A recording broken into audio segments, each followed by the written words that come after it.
बिस्मिल्लाहिर्रहमानिर्रहीम, अस्सलाम वालेकुम। आप देख रहे हैं program news today with Tanzeela Mazhar. Program में आपको खुशामदीद कहते हैं। इमरान खान साहब के खिलाफ अदम एतमाद में सिर्फ एक दिन रह गया। अपोजिशन उसने अपना नंबर पूरा कर दिया था, लेकिन खान साहब ने कौम से खिताब किया और उन्होंने कहा कि मैं आखिरी गेंद तक खेलूँगा। एक आलमी साजिश है और उस साजिश में जो लोग हिस्सा डालेंगे मेरे खिलाफ वोट करके, मैं उनको बेनकाब करना चाहता हूँ। अभी उन्होंने निजी टीवी चैनल ARY को एक इंटरव्यू भी दिया है जिसमें वो ये कह रहे हैं कि मुझे स्कैंडलाइज किया जाएगा। साथ साथ वो ये भी कह रहे हैं कि मैं इस्तीफ़ा तो नहीं दूंगा और आर्मी चीफ को डी-नोटिफाई करना एक मुहिम थी पाकिस्तान मुस्लिम लीग नवाज़ की, और इससे पहले वो नवाज़ शरीफ साहब को इस आलमी साजिश के पीछे बता चुके हैं। आप देख रहे हैं कल से सोशल मीडिया पे एक कैंपेन चल रही है। जो सहाफ़ी, जो सियासतदान अमेरिका के जो यहाँ पे डिप्लोमेट्स हैं उनसे मिले हैं, उनके खिलाफ एक मुहिम भी चल रही है। इमरान खान साहब ने गलती से नाम भी ले लिया था, सो अब नाम भी सामने आ गया है।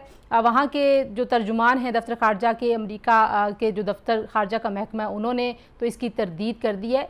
ये अब होने क्या जा रहा है? खान साहब जो हैं वो जिस तरीके से पाकिस्तान अमेरिका ताल्लुकात के ऊपर बात कर रहे हैं और कह रहे हैं कि मेरी जो गलती है वो आज़ाद पॉलिसी है और मैंने जो खारजा पॉलिसी बनाई वो ऐसी थी कि जो ना सिर्फ ये कि आज़ाद थी बल्कि मैंने किसी से डिक्टेशन लेने से इनकार किया, और बाकी सारे लोगों को वो कह रहे हैं कि आप जनाब कॉम्प्रोमाइज्ड फॉरेन पॉलिसी का हिस्सा रहे हैं। ये मंजरनामा इतना आसान नहीं है। पंजाब में भी एक बड़ी तब्दीली होने जा रही है। कल पंजाब असम्बली का इजलास है। वज़ीर आला चौधरी परवेज़ इलाही को नामज़द किया पाकिस्तान तहरीक इंसाफ ने। अपोजिशन का कैंडिडेट कौन होगा, कुछ अहम खबरें हैं। मेरे साथ बहुत ही एमिनेंट पैनल है जिनसे आपका तारुफ करवाऊंगी। जी, पाकिस्तान के मायनाज सहाफ़ी किसी तारुफ के मोहताज नहीं, रऊफ़ क्लास्टर साहब हमारे साथ मौजूद हैं स्टूडियोज़ में। क्लास्टर साहब बहुत शुक्रिया हमें ज्वाइन करें। पाकिस्तान के yet another prominent eminent journalist Aamir Mateen साहब बहुत शुक्रिया आपने हमें ज्वाइन किया। हमारे साथ मौजूद है पाकिस्तान की मारूफ सहाफ़ी मारिया मेमन साहिबा। मारिया, आपका भी बहुत शुक्रिया। क्लास्टर साहब, हो क्या रहा है? अगर नंबर्स की गेम हो, जमहूरियत की बात हो, तो खान साहब को क्या करना चाहिए था? लेकिन ऐसे लग रहा है, आज आपने महमूद खान साहब की एक ऑडियो लीक हुई जिसमें वो कह रहे हैं कि लोग बाहर निकलें, मुनर्रफ अरकान को गद्दार कहें, उनके ऊपर हमले करें। क्या सिनेरियो देख रहे हैं? कल और परसों क्या होने जा रहा है? मेरा तो ख्याल है कि चीज़ें ये क्यास की तरफ जा रही हैं, अनरेस्ट की तरफ जा रही हैं। खुदा ना खास्ता कोई जिस तरह की कॉल्स वो दे रहे हैं और जिस तरह की वीडियो लीक्स हो रही हैं और जिस तरह का टेम्पो बनाते जा रहे हैं, प्राइम मिनिस्टर ऑफ पाकिस्तान ख़ुद भी बना रहे हैं, उनकी टीम भी बना रहे हैं, अल्लाह खैर करे। तो मुझे तो नॉर्मल चीज़ें नहीं लग रही, क्योंकि बहुत सारे मशवरे जो उन्होंने आके इस वक्त ये उनको दिए जा रहे हैं वो ज़्यादा मेरे ख्याल डेंजरस हैं। वो जो कोई थोड़ा सा सीनियर कोई एलिमेंट्स होते हैं ना, जो बैठ कर थोड़ा सा बाज़ दफ़ा चीज़ों को मैनेज करने की कोशिश करते हैं। सम टाइम आपको अपने मुल्क के, आपके स्टेट के, सोसाइटी के इंटरेस्ट को देखना पड़ता है। अब आपको ज़ाती नुकसानात भी हो जाते हैं जहाँ पे आप समझते हैं कि आपके साथ कोई ज़्यादती भी हो सकती है। लेकिन जिस तरह की टोन टैनर मेरा ख्याल है एक उसमें बढ़ती जा रही है। और आज प्राइम मिनिस्टर ऑफ पाकिस्तान के जो इंटरव्यूज़ जिनकी हम बात कर रहे हैं या उनके हामियों के हम उनके टीवी पे प्रेस कॉन्फ्रेंसेस देख रहे हैं, तो मुझे तो नेक्स्ट लेवल होता लग रहा है। और ख़ान साहब के पहले भी यहाँ पे ये बात कर चुके हैं, अपने शोज़ में बात की है। कल हमने यहाँ पे बात की थी इस पे कि ख़ान साहब को इस वक्त ये सूट नहीं करता कि वो शहबाज शरीफ साहब या उनकी जगह कोई और है। सो वो ये प्रेफर करेंगे कि सम थर्ड फोर्स है वो टेक ओवर कर ले, तो उनके लिए ठीक होगा, उनका ख्याल है। क्योंकि थर्ड फोर्स फिर उन्हें कुछ नहीं कहेगी, या मतलब उनकी अना को ये कबूल नहीं है कि उन्हें रिप्लेस करें शहबाज शरीफ या मेरा ख्याल है, मेरी असेसमेंट है, आई मे बी रॉन्ग, लेकिन लग रहा है क्योंकि उसमें बहुत सारे खतरात नज़र आ रहे हैं। उन्हें बहुत सारे खतरात हैं जिसकी उन्होंने इजहार किया भी है अभी कि उनके खिलाफ कोई ऑडियो वीडियो वो मतलब है वो चीज़ें आ रही थी। उन्होंने जान के खतरे का भी कहा, फैसल वादा साहब ने कहा था पहले, फिर खान साहब ने भी तस्दीक की कि है। तो आपको लगता है ये इन दिनों में इतनी सारी साजिशें उनके खिलाफ बस वो डेली बेसिस पे कोई ना कोई उनके जहन में है कि अगर पहले तो हमने कभी नहीं सुना कि ये prime minister of Pakistan Imran Khan साहब को थ्रेट है, या उनके अपने उनके हैंड पिक्ड उनके उसमें रहे हैं, या इंटेलिजेंस के चीफ्स रहे हैं, अभी इंटेलिजेंस ब्यूरो के देख लें, या वहाँ पे ISI में थे, या कोई भी मुल्क की मेरा ख्याल इदारा हो, ISI हो या आपकी फ़ौज हो, इंटेलिजेंस एजेंसीज हो, ब्यूरो हो, वो कभी भी नहीं चाहेंगे खुदा न खासा पाकिस्तान के किसी सिटिंग प्राइम मिनिस्टर जो है उस पर कोई इस तरह की अटैम्प्ट हो, बिड हो, तो ये तो बहुत बड़ा एक आपके लिए पूरे मुल्क पे सवाल निशान शुरू हो जाते हैं ना कि इस तरह के असैसिनेशन अटैम्प्ट। तो मकसद वही है जो मैं बता रहा हूँ कि इतवार तक आपने कोई ना कोई मामलात जो है ना वो थोड़े से उनको बिगाड़ना है। जैसे आज वो खुद इंटरव्यू में कह रहे थे कि 3 उसमें ये ऑप्शन थे कि या तो आप इस्तीफ़ा दे दें क्योंकि आपके खिलाफ 174-72 वो लोग आ गए हैं। दूसरा ये है तरीक़त में एतमाद आने दें, डेमोक्रेटिक राइट है, आप उस पर एजिटेट करते रहें, खराबी हुई है आपका लीग। अच्छा, इसमें अब क्योंकि वो नैरेटिव थोड़ा सा वीक हुआ है ना, पहले तो बिके हुए लोग थे ना, भी चलो बाज वो थे उसमें ज़मीर फरोश थे, अब थोड़ा नैरेटिव डेली बेसिस पे बदलता रहता है कि वो आपके ज़मीर फरोश थे सारे थे, सबकी कंडमनेशन हम भी कर रहे थे। अब उन्होंने अपना ट्रम्प कार्ड बदला है, अपोजिशन थी वो उनको लेकर आ गए हैं, जो अलाइज को लेकर आ गए, उन पर कोई क्लास भी नहीं लगती, कोई डिफेक्शन क्लास वगैरह। अब खान साहब उनकी बात नहीं करते कि वो जो थे उनकी अपनी पार्टी के लोग बिके हुए थे या नहीं थे, अब वो बात खत्म होगी। अब इंटरनेशनल उस पर चले गए हैं कि जनाब इंटरनेशनल साजिश हो रही थी, वो सारी चीज़ें हो रही थी। अब अगला नेक्स्ट लेवल उन्होंने कहा है जी कि मेरी ज़िंदगी को थ्रेट है। एक और आज उन्होंने एक उस नेक्स्ट लेवल के, मुझे लगता है 2 दिन वो भी बड़े वो इंतहाई वो रहेंगे, बिजी रहेंगे हम सब लोगों के लिए, अल्लाह खैर करे पाकिस्तान। अब वो कहते हैं करेक्टर असैसिनेशन भी होनी है, मेरी भी होनी है, अच्छा मेरी भी होनी है, उसके बाद उन्हें खतून अव्वल की भी होनी है, साथ में उन्होंने जो खतून अव्वल की सहेली जो है वो फरा साहबा, उनके भी लिए उन्होंने कोई हमदर्दी के उस पर भी कहा है। सो वो भी सारी चीज़ें जो है खान साहब को मुझे स्मूथ ट्रांसफ़र ऑफ पावर होती नहीं लग रही, और उनकी और ये चीज़ शायद इमरान खान साहब को सूट करती है कि उनके बाद जो है ना कोई सियासी सिस्टम जो है ना इस तरह ना कंटिन्यू करे, जिसके ख़तरात वो खुद बता रहे हैं कि फिर उनके साथ क्या हो सकता है, करेक्टर असैसिनेशन हो सकती है, कोई ऑडियो आ सकती है, कोई मतलब अनरेस्ट ही आप देख रहे हैं। मेरा ख्याल है अगेन मारिया, आप क्या कैसे देखती हैं ये जो प्लॉट है, और इस प्लॉट को वो कह रहे हैं, मैं उनकी ज़बान में कह रही हूँ, रिजीम चेंज करने की कोशिश है। मतलब ये एक कॉन्स्टिट्यूशनल प्रोसेस है, लेकिन वो कहते हैं रिजीम चेंज किया जा रहा है, फॉरेन फंडेड कॉन्स्पिरेसी है, हमारे लोग शामिल हैं, सियासतदानों से लेके सहाफ़ियों तक, और सोशल मीडिया पे कैंपेन्स भी चल रही हैं। तो ये थिकर प्लॉट है, आप इसको कैसे देखती हैं? तंजीला, इसको समझने के लिए सबसे पहले हमें खान साहब के फिनोमेना को समझना होगा, उनकी उठान, उनकी पॉपुलैरिटी, उन्होंने किस तरह से अपने नैरेटिव को मीडिया को इस्तेमाल करते हुए जमाया और आहिस्ता आहिस्ता उसको स्ट्रीट पावर में मोबिलाइज किया, फिर अपने मेहरबानों की हमदर्दियां हासिल करके वो इक़्तिदार तक आ पहुंचे हैं। तो ये ऐसे नहीं हुआ कि जी एक दिन उठे हैं और कोई उनको इक़्तिदार मिल गया। इस तरह से उन्होंने इसके पीछे बड़ा दिमाग लड़ाया, एक पूरी नैरेटिव सेटिंग की उनकी गेम आती है, और अब जाते हुए भी वो बाकायदा एक नैरेटिव सेटिंग करेंगे। बहुत सारे लोग समझते थे शायद जाते हुए एस्टैब्लिशमेंट के साथ वो लड़ जाएंगे, लेकिन मेरा कभी भी नहीं ख्याल था कि वो एस्टैब्लिशमेंट को कुछ कहेंगे। अलबत्ता उन्हें एक बेहतरीन एग्जिट प्लान मिला है इस फॉरेन जो कॉन्स्पिरेसी की सूरत में, और वो उसके ऊपर बात कर रहे हैं और उसको इस्तेमाल करते हुए एक नैरेटिव सेट कर रहे हैं। साथ साथ वो अपने अगले इलेक्शन कैंपेन की भी तैयारी कर रहे हैं, और उसके नताइज हमें केपी के इलेक्शंस में नजर आए हैं। क्योंकि पिछले हम अगर पहले फेज में देखें तो पीटीआई के लिए बड़ी ही मायूस कुन परफॉर्मेंस थी, लेकिन कल जो रिजल्ट सामने आए हैं वहां पे जो लोग हमारे ब्यूरो चीफ्स हैं, हमारे जो रिपोर्टर्स हैं, वो कहते हैं कि सिंपैथी वोट खान साहब का इस कैंपेन के बाद निकला है। और केपी में ये कैंपेन बिकती भी बहुत। हमें याद है जब एमएमए की हुकूमत बनी थी 2002 में, तो यही एंटी अमेरिका चूरन भेजा था मौलाना फजल रहमान और दीगर मजहबी पार्टियों ने, और इस तरह वो इक्तदार में आने में कामयाब हो गए थे। So you have to understand the phenomena of Khan साहब। दूसरी बात है कि खान साहब आखिरी वक्त तक लड़ेंगे जरूर, और जाने के बाद भी वो इनके लिए कोई आसान या तर्न वाला साबित नहीं होंगे। बात करते हैं केओस की, बात करते हैं इंस्टेबिलिटी की। मुझे तो अगर खान साहब बिल्कुल एक मुनासिब तरीके से परसों चले भी जाए, उसके बाद भी स्टेबिलिटी दिखाई नहीं देती, बिकॉज उसके बाद की जो सिचुएशन है वो इससे ज्यादा अनसर्टन है। इतनी सारी पार्टियों ने मिल के कोलिशन गवर्नमेंट बनानी है, बंदरबाट होनी है तमाम जो वजारतें हैं उनकी, फिर इसके बाद ये पंजाब में मूव करेंगे, वहां पे वक्त लगेगा एक नई हुकूमत बनाने के लिए, वहां पे सारी पावर गेम होगी, फिर एक केपी में मूव करते। सो अगले आने वाले 4 से 6 महीने तो है ही इंस्टेबिलिटी। सो उसमें खान साहब जाते जाते देखिए हाथ पैर तो मारेंगे। इस तरह तो नहीं होगा कि आप उनको इक़्तिदार से निकाले और कहे जी बिल्कुल ठीक है, बिकॉज ये लेवल प्लेइंग फील्ड नहीं है। सियासी कुव्वतों के लिए हमारे मुल्क में कभी भी लेवल प्लेइंग फील्ड नहीं होती है। और सबसे बड़ी सैड बात यही है कि कल को जो लोग लेवल प्लेइंग फील्ड मांगते थे, आज उसी लेवल प्लेइंग फील्ड जब उनकी टिल्ट हो गई तो उसी को इस्तेमाल करके खान साहब को निकाल रहे हैं। 3 साल बाद, तंजीला लिख लीजिए मेरी बात, 3-3.5 साल बाद अगला मुंतखब वजीर आजम इसी नहज पे ना पहुंचा, इसी नहज पे ऐसे ना पहुंचा कि उसको दफ्तर से निकाला जा रहा, और बाकी सियासी जमातें इस तरह एडिंग और बेटिंग कर रही होंगी ना, तो आप फिर ये क्लिप निकाल के आप अच्छा, ये तो हम एक लार्जर फिनोमेना की बात करें। आमिर साहब हैं हमारे साथ? जी मैं हूँ। आमिर साहब, खान साहब कहते हैं कि मेरे जो सियासी मुखालफीन हैं वो गद्दार हैं, वो मुल्क दुश्मन हैं, जो मुनर्रफ अरकान हैं उन्होंने कॉन्स्पिरेसी में हिस्सा डाला है, लोगों ने पैसा लगाया है। लेकिन अपनी परफॉर्मेंस के हवाले से, जिस तरीके से उन्होंने अपनी पॉलिटिकल मैनेजमेंट की है, जो उन्होंने फैसले किए हैं, उस हवाले पे वो कोई बात नहीं करते। तो आपको लगता है ये इंटेंशनल डिल्यूजन्स हैं उनकी, वो खुद चाहते हैं कि सिर्फ ये फॉरेन कॉन्स्पिरेसी का चूरन लेके वो चले जाएं आवाम के पास क्योंकि ये बिकता है, जैसे मारिया और क्लास्टर साहब कह रहे हैं, तो ये उनकी चॉइस है या he is left with no other choice? मेरा ख्याल है कि ये इट्स गुड पॉलिटिक्स और इसमें हैरान होने की तो कोई बात नहीं है कि, और वो ये कहते भी रहे हैं, फिर वो एक फास्ट बॉलर भी हैं, उनका एक माजी भी है, तो वो बिल्कुल आखिरी गेंद तक नहीं, आखिरी ये मैच के खत्म होने के बाद भी ये एक नया मैच शुरू हो जाएगा और जो कि बहुत ज्यादा इंटेंस और बहुत ज्यादा खतरनाक मैच होगा।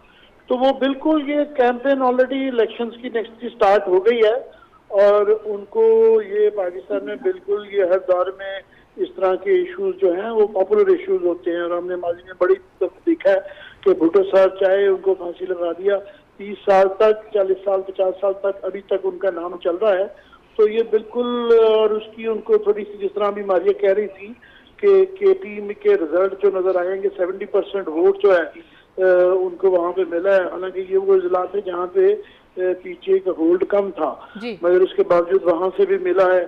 फिर ये अभी पंजाब की तरफ बड़ा देखे ना, अभी गंद ऑल अराउंड है। मैं अभी अफसोस करके आ रहा हूँ, ये पाकिस्तान के जो कर्नल आसिफ शहीद हुए हैं कांगो में, तो फैसल राठौर साहब के बहनोई थे, कश्मीर के वजीर थे, तो वहाँ पे सारे कश्मीर के, तो वहाँ ऑलरेडी हिसाब किताब लग रहा था कि कौन सी गवर्नमेंट आएगी। तो ये किस्म का वो डोमिनो इफेक्ट शुरू हो गया है।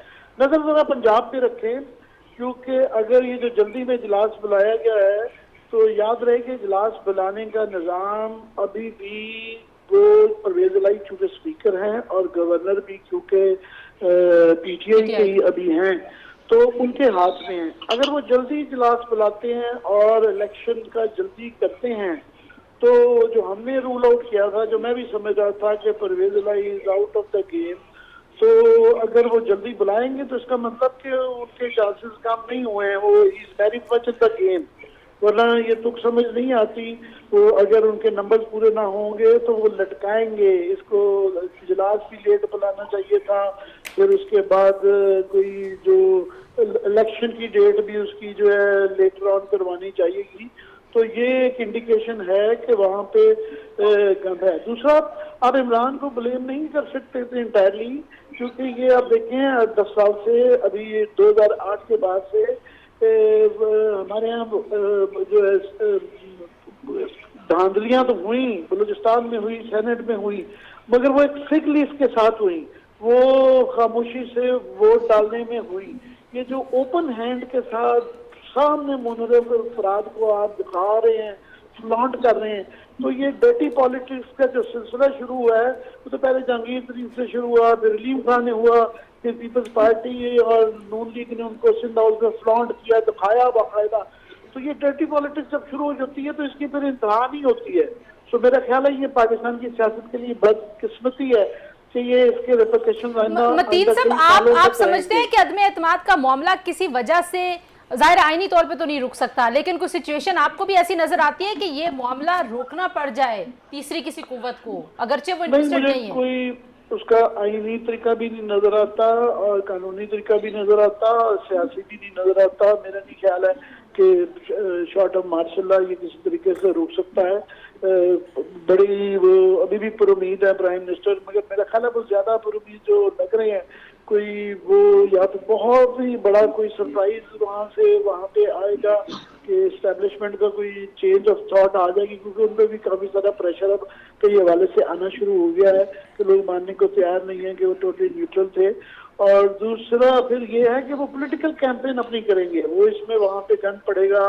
उन जो है जो मुनरफ अफराद हैं उनके वो ऑलरेडी जिस तरह खबरें आ रही हैं कि उनके घरों पे वर्कर्स जो है लोटे मारेंगे, उनको रुसवा किया जाएगा, पार्लियामेंट के अंदर भी किया जाएगा, बाहर भी किया जाएगा।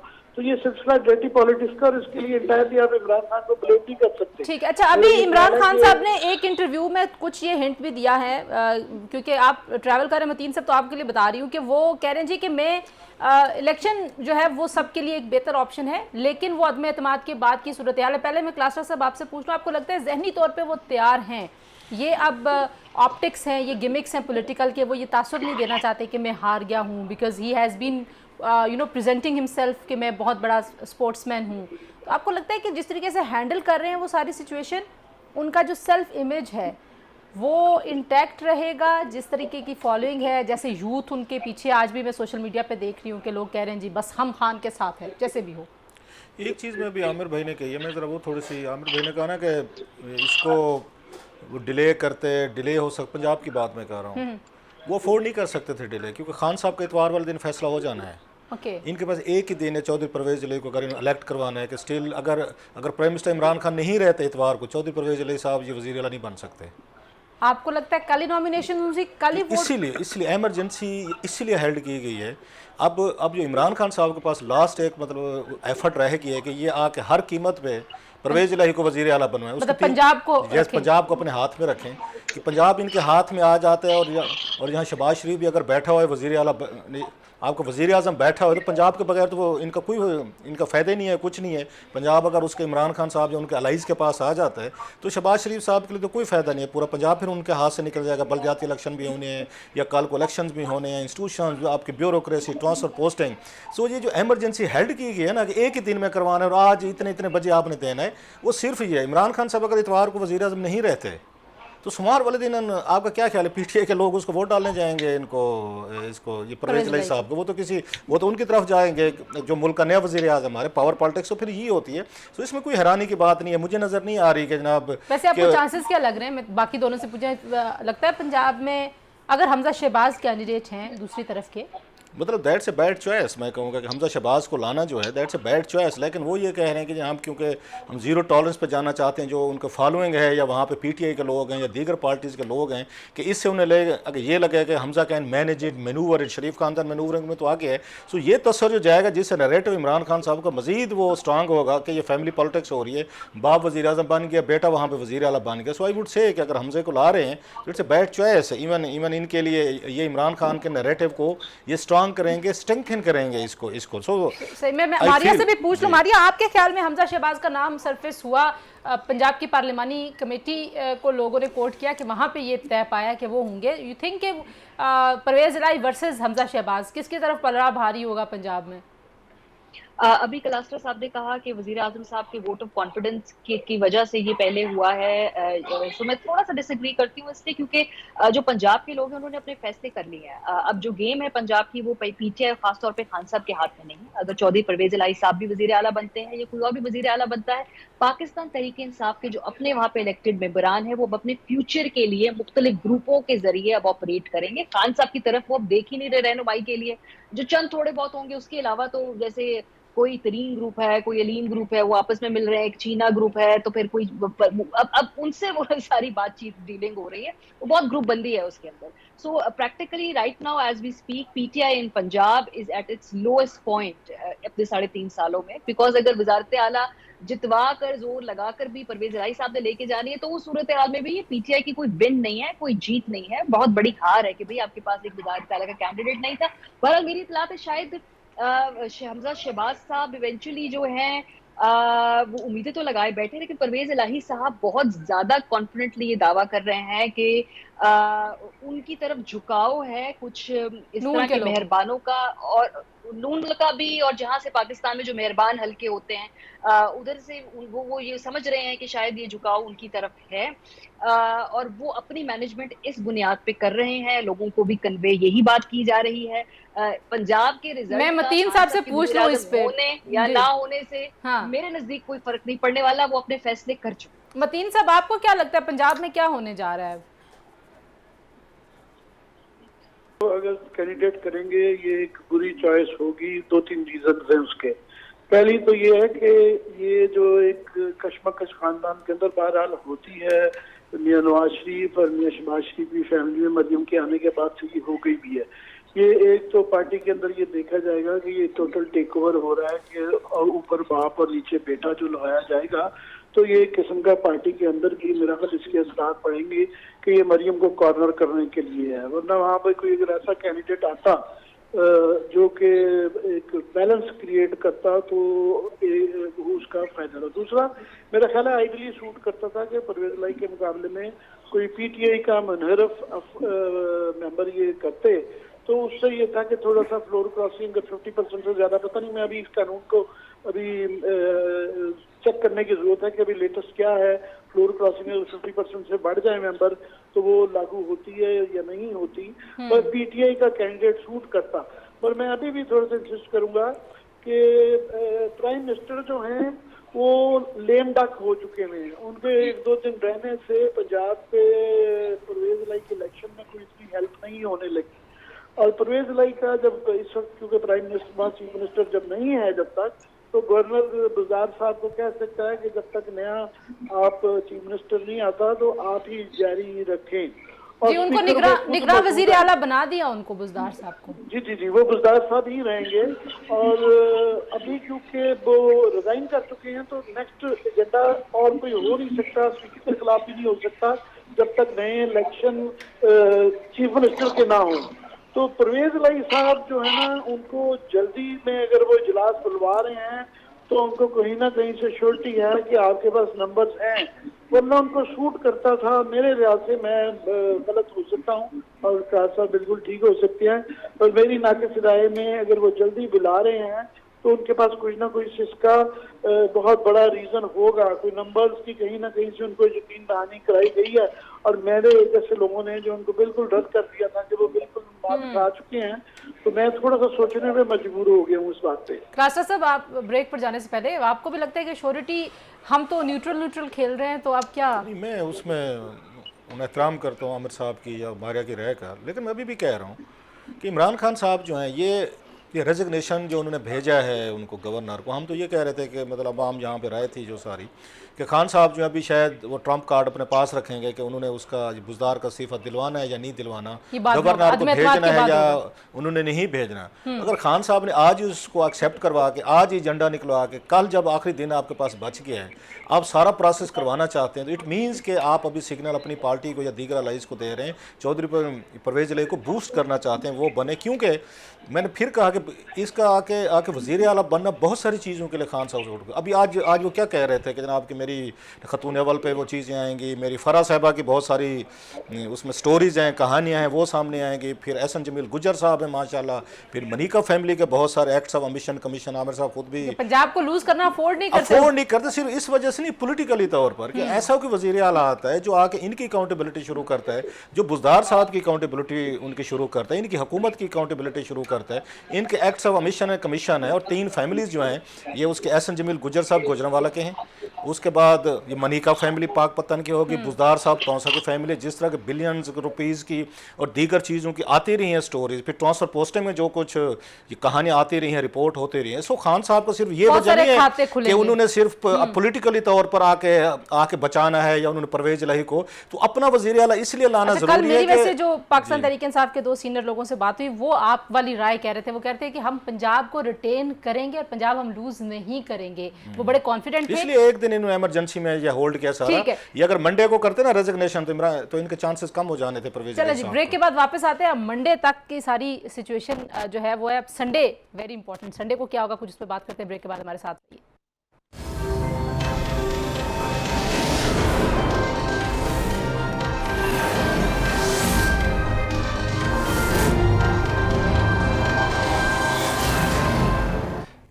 जी, एक बार फिर प्रोग्राम में आपको खुशामदीद कहते हैं जी। और एज वी स्पीक क्लास्टर साहब, एक जो बात सरफेस हो रही है वो ये कि आप से प्रोग्राम से पहले बात हो रही थी, आज फवाद चौधरी साहब ने कहा जी मैं लॉ मिनिस्टर बन रहा हूँ और मैं जो हूँ बहुत सारी चीज़ें और शहबाज शरीफ साहब की जो उम्मीदें उनके ऊपर मुकम्मल तौर पर पानी फेर दूंगा। तो अभी एक खबर ये भी आ रही है कि गद्दारी के मुकदमात बन रहे हैं उन तमाम लोगों पे जिनके ताने बाने इस आलमी साजिश से मिल रहे हैं। You think this can help Imran Khan साहब टू सेव हिज गवर्नमेंट? एक दिन जिनका बच गया हो ना, उनसे बचना चाहिए मेरा ये ख्याल है। लाइटर नोट ना आने बड़े जी, इस वक्त लोग तपे हुए हैं, जज्बात तपे हुए हैं, हुब्बुल वतनी के ड्रम बीटे जा रहे हैं, तो माफ़ी के साथ जी, माजरत के साथ, मैं जिनका एक दिन बच गया हो ना, वो बड़े डेस्परेट होते हैं। और चौधरी फवाद साहब जी बड़े आदमी हैं माशाल्लाह, बहुत बड़े लॉ अबेडिंग सिटीज़न है इस मुल्क के, अल्लाह उन्हें सलामत रखे। इस मुल्क में किस पे गद्दारी का पर्चा नहीं हुआ? फैज़ अहमद फैज़, जिनकी आजकल बरसें मनाई जाती हैं सरकारी तौर पर, उन पे भी गद्दारी का उनको पकड़ लिया था। वो मेरे को पिंडी साजिश के सामिर भाई मुझे करेक्ट करेंगे, उनको फाड़ लिया गया जनाब कि उस वक्त की ये हुकूमत के खिलाफ फैज़ अहमद फैज़ साहब जो हैं बेचारे, एक शायर जो है, उनको भी गद्दारी ठोक दी गई। वली खान साहब पे मैं गलत नहीं कह रहा, गद्दारी के पर्चे हुए, बलोचों पे उन पे गद्दारी पे उन पे पर्चे इन्होंने कराए। इसके बाद आपको याद होगा, बाकी छोड़ दें, इन्होंने मुल्क तोड़वा लिया था इसी चक्कर में, गद्दारी के पर्चे देते मुझे शेख मुजीबर रहमान को फांसी लग गए थे, वो उनको फांसी की सज़ा दे दी थी और हमने यहाँ पे रखा हुआ था, उनको आपने गद्दार बना के पेश किया। GM सैयद पे लगे, मतलब फातिमा जिना मतलब अच्छा फातिमा जिना पे चला केस नहीं किया था ना, मैं उनका बता रहा हूँ जिन पे केसेस किए गए थे, मैं उनका बताऊँ जिनको उन्होंने उसमें रखा था। मेरे ख्याल मौना मदूदी साहब पे भी, अगर मैं गलत नहीं कह रहा, उन पे भी उनको भी शायद इसी तरह की सज़ा दी गई थी। मैं थोड़ी भी पिछली हिस्ट्री में जाना चाह रहा हूँ। सो ये जो गद्दारी वाला कार्ड है ना, ये बड़ा डेंजरस कार्ड है। ये नवाज शरीफ साहब को सारे मना कर, इमरान खान साहब में और इन नवाज शरीफ साहब की बड़ी टेंडेंसीज मिलती हैं। किसी वजह इसका एनालिसिस कहेंगे, बड़ा दोनों का आपको कंपेरेटिव एक इनका करके दूंगा, इनका माइंड सेट, इनकी अप्रोच और इनकी बहुत सारी चीज़ें कितनी मिलती हैं इनकी दोनों की, ईगो, पर्सनालिटी, ढेर सारी चीज़ें हैं। मैं इस वक्त वो टाइम नहीं है, नहीं तो किसी मुझे बताइएगा, मैं आपको पूरा फ्रेम करके बताऊँगा सारा कि इनमें क्या क्या चीज़ें मुश्तरक हैं। उनको सब ने मना किया था कि भाई साहब ये एंटी टेररिस्ट कोर्ट्स जो है ना मत बनाए, जो उन्होंने कराची के लिए बनाई थी। मौजूदा सिस्टम जो है ना इसको आप अपग्रेड करें, एक पैरेलल जहाँ जुडिशल सिस्टम मत बनाए आप। वो डट गए थे, वो भी डट जाते थे खान साहब की, तो अल्लाह के फजल डट गए हैं। 3 दफ़ा वज़ीर आज़म बने, 3 दफ़ा ही अपने से डिसमिस हुए, जेल गए। और मेरे एक और प्रेडिक्शन उनके बारे में हमेशा, चौथी दफ़ा बना दें वो 3 साल बाद फिर डिसमिस होंगे और चौथी दफ़ा फिर जेल जाएंगे, ये उनका मिजाज है। वो भी डट गए थे, चीफ जस्टिस से लड़ाई की उन्होंने उस वक्त की, आपको याद होगा। और फिर ये 12 अक्टूबर के बाद अगर आपको याद हो, वही नवाज शरीफ साहब को उन्हीं टेररिस्ट ये कोर्ट्स ने सजाए, उन्होंने उम्र कैद दी थी। और मुशाहिद हुसैन ने मेरा ख्याल कहा था कि बच गए थे, पंजाबी जजेस नहीं थे, वो सिंधी थे, नहीं तो उन्होंने फाय लगाना था आपको, भुट्टो को जैसे फाय लगे थे। वो भी नहीं माने थे जब तक एंटी टेररिस्ट कोड ने नहीं दी। तो ये इनको हेल्प नहीं करेंगे। मेरा ये ख्याल है, ये खान साहब को जो एडवाइसेस दी जा रही हैं, अगर इन्होंने कर भी लिया, अदालतों में लोग जाएंगे, जमानतें करवा लेंगे, मतलब है कोई इनके पास कुछ सबूत तो नहीं है ना कि किसी ने पैसे पकड़े हैं, किसी ने कुछ, एक नैरेटिव दे रहे हैं ना आप अपने पॉलिटिशियंस को, पॉलिटिक्स के जरिए मार दे। भुट्टो को आपने फांसी लगा के नहीं मार सके, नवाज शरीफ साहब को जेल में डाल के अभी तक वो खड़ा हुआ है। सो लोगों को एलिमिनेट करते, पॉलिटिशियंस एलिमिनेट होंगे पॉलिटिकल प्रोसेस के जरिए होंगे, नैरेटिव के जरिए जो आप बिल्ड कर रहे हैं, आवाम में जा रहे हैं, चीज़ें बता रहे हैं। आप किसी को पर्चा करके लाएंगे, गद्दारी के पर्चे देंगे कि जनाब 174-76 लोग जो गद्दार हैं, मैं अकेला जो हूँ ना, राउत साहब जो है ना इस मुल्क के मुहिबुल वतन है, मैं 22 करोड़ लोगों का वो हूँ। अच्छा, ये बड़ा इंपॉर्टेंट होता है, मतलब अपने आप को अस्यूम कर लेते हैं कि मैं ही वफादार हूँ इस मुल्क बाकी सारे का, तो बाकी सारे गद्दार हैं। सिर्फ पॉलिटिक्स में पॉलिटिकल डिफरेंसेस की वजह से खान साहब करेंगे, गद्दारी के पर्चे जरूर करवाएं। फिर मैं वही कह रहा हूँ, नवाज शरीफ साहब ने भी एंटी टेररिस्ट कोड बनाई थी, उसी कोर्ट ने उनको सजाएं दी थी, माजी में भी गद्दारी के पर्चे। अगर फैज अहमद फैज पे हो गया था गद्दारी का पर्चा, बेचारे जेल भी भुगे तय थे, तो ठीक है जी, इन पे भी होने चाहिए। मारिया, ये जो लकीर खींच दी गई, एक तो ये अमल बिल मारूफ वाला भी हो गया मामला, ठीक है, और हो गया जी कि आपने नेकी और बदी में से चूज करना है। अब आप कह रहे हैं आपने गद्दार और हुब्बुल वतन भी आपने चूज करना है। तो खान साहब बेशक अगले इलेक्शंस की तैयारी के लिए ही वो कर रहे हैं, लेकिन यू थिंक कि ये नैरेटिव एक लीडर को, उनके विजन को सूट करता है? वो ये भी कहते हैं मुझे तो सब कुछ मिल गया था, मुझे तो ज़रूरत भी नहीं थी। तो वो इस मुल्क को जो मदीना की रियासत और फलाई रियासत बनाना चाहते हैं, इस तरह की नफरत वहाँ पे सूट करती है खान साहब को? बहुत ही अनफॉर्चुनेट बात है जी, इस मुल्क में जो डिस्कोर्स है उसको इस नहज तक ले आ दिया गया कि अब आपको हुब्बुल वतनी की सर्टिफिकेट जो है वो कोई जारी करेगा तो आप इस मुल्क के शहरी हैं। डिसेंटिंग वॉइस होगी तो उसका मतलब है कि बड़ी कन्वीनियंटली रियासत हो चाहे या मुंतखब हुकूमतें हों, वो उसको इस्तेमाल करते हुए लोगों को विक्टिमाइज करेंगी। नहीं होना चाहिए। और अल्लाह के फजलो करम से PMLN ने ऐसा कोई कानून या रिवायत ऐसी नहीं है जो PMLN ने जिसकी बुनियाद रखी हो और वो फ्यूचर में जाके उनके अगेंस्ट इस्तेमाल ना हुई हो। यही सारी सियासत उठाकर ले जाए 90s के अंदर, तो सिर्फ किरदार मुख्तलिफ थे, यही जबान थी, यही गुफ्तगू थी। चूंकि सोशल मीडिया नहीं था, लाइव मीडिया नहीं था, हमारा ख्याल है जी अब इतना पोलराइज हो गया है, अब इतनी बदतमीजी होना शुरू हो गई है। 90s में एग्जैक्टली यही हुआ करता था। लेकिन उस वक्त की जो, अगर आप आज जलसों की तकारीर निकालें, वो तकारीर तो आज ये कर ही नहीं सकते, बिकॉज इतनी सारी खवातीन उनको आड़े हाथों ले लेंगी, जिस तरह ये खवातीन के बारे में तज़हीक अमेज़ बातें यूज करते थे बीबी शहीद के बारे में।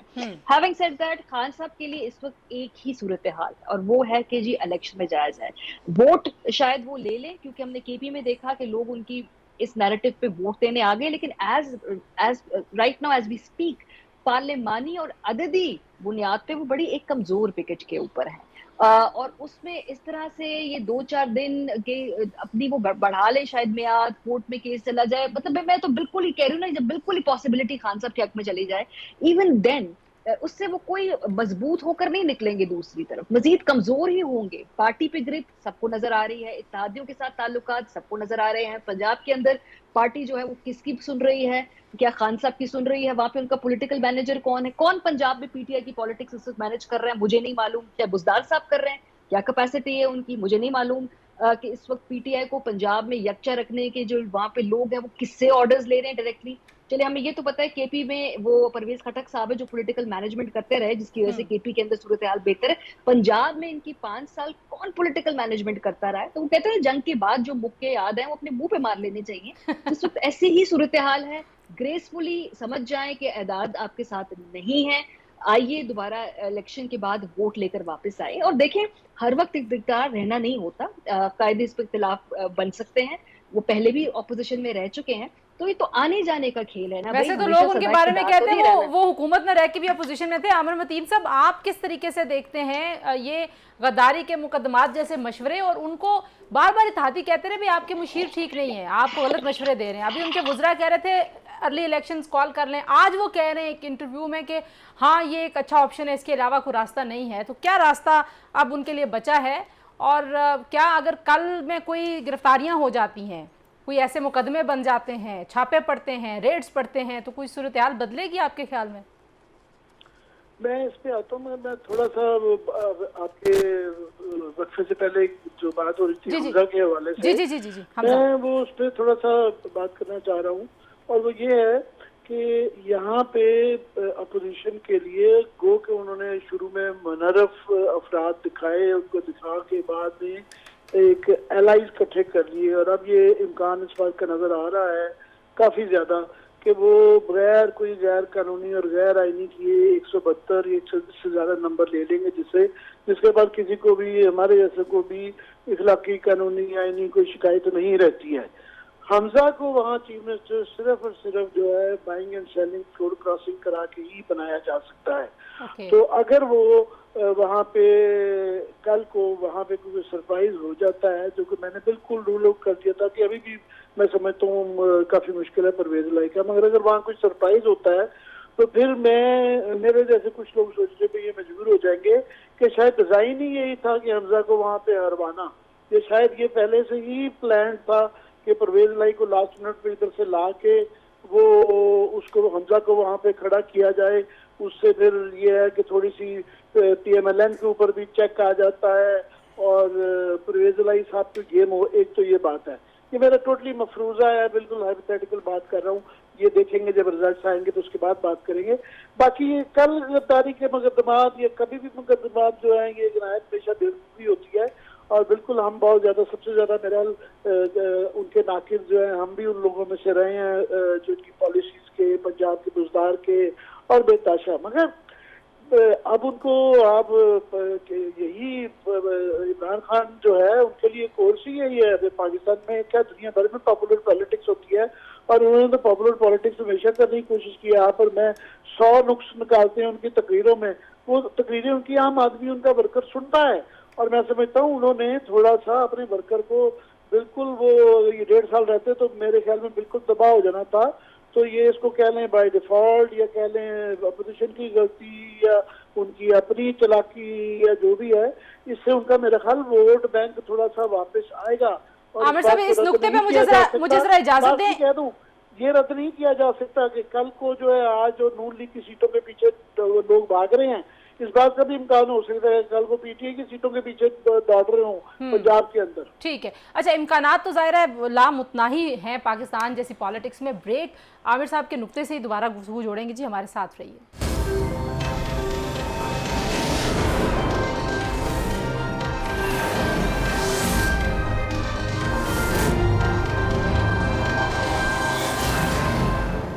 जी, प्रोग्राम में एक बार फिर आपको खुशामदीद कहते हैं। आमिर साहब, बगैर किसी तमहीद के आप कह रहे थे कि जो पंजाब की सूरत हाल है उसके ऊपर तो आपने कमेंट कर दिया, लेकिन गद्दारी के मुकदमात और इस तरह की चीज़ें, ये रिवेंज, ये खान साहब के काम नहीं आएगा।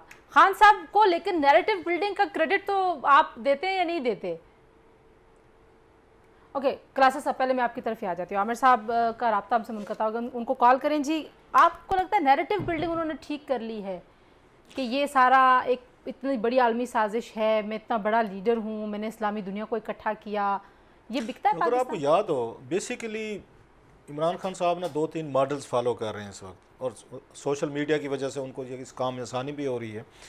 भुट्टो साहब जब ताशकंद से आए थे, उन्होंने भी इसी तरह की सपोर्ट गैदर की थी, अगर आपको याद हो। उन्होंने भी ये बताया था कि अयूब खान साहब जो है ना वहाँ ताशकंद में ये वहाँ पे ये शास्त्री साहब के सामने ना वो अपना अपना कश्मीर जो है ना ये हार कर आ गए, और कश्मीर उनकी उन्होंने उसमें झोली में डाल दिया। मेरे पास एक बहुत बड़ा सीक्रेट है, राज है, उन्होंने राज कहा था, ये ट्रम्प कार्ड कह रहे हैं, तो वो मैं आपको बताऊंगा। तो उन्होंने सपोर्ट इसी तरह की जनरेट की थी। उन्होंने अगर आपको याद हो तो 2 ही कार्ड प्ले किए थे। ये नेशनलिज्म का कार्ड दुनिया में सबसे आसान काम है।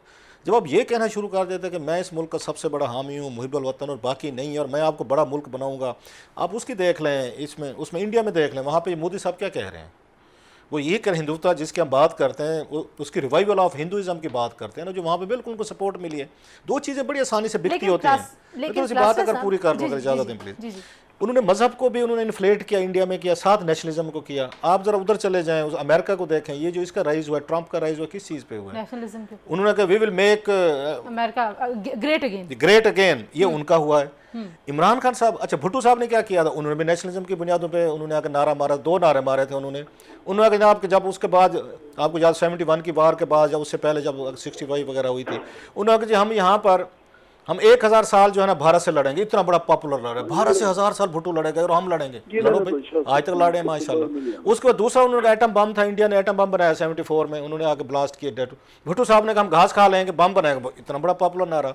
सो जब आप आके इन चीज़ों में जाते हैं, प्लस फिर आपने साथ मजहब का तड़का लगा देते हैं। भुट्टो साहब ने भी लगाया था, उनका सुप्रीम कोर्ट में आखिरी कौम तो नहीं बदली ना, मैं ये पूछने लगी। तो कौम भुट्टो साहब के दौर में भी इसी तरीके की थी आपके सामने। भुट्टो साहब ने नेशनलिज्म को उभारा, मजहब को उभारा, चीज़ों को उभारा।